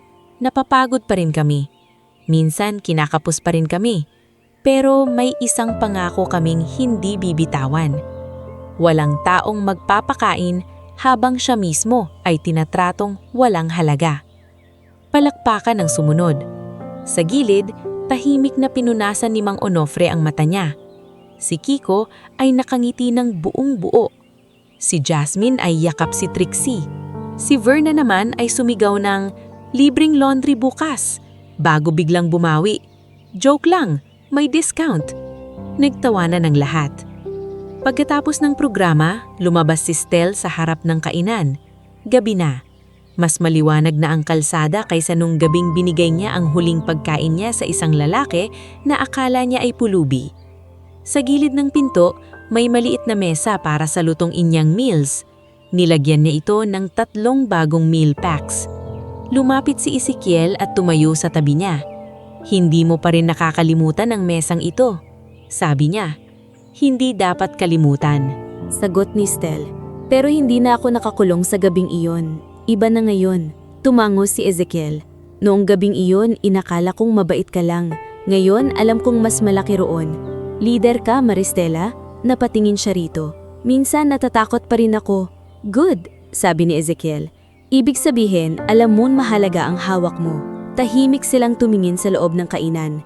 Hindi kailangang gawing biglaan ng anumang namamagitan sa kanila. May respeto, may tiwala, at may pangakong parehong piniling patunayan sa gawa, hindi sa matatamis na salita. Ilang sandali pa, may matandang lalaki na lumapit sa mesa sa labas. Marumi ang suot, pagod ang lakad at halatang gutom. Tumingin siya kay Stel, parang nahihiyang kumuha. Pagkatapos, pumasok siya sa loob, kung saan naghihintay ang mga taong naging pamilya niya, hindi dahil sa dugo, kundi dahil sabay-sabay silang nanindigan sa gitna ng hirap.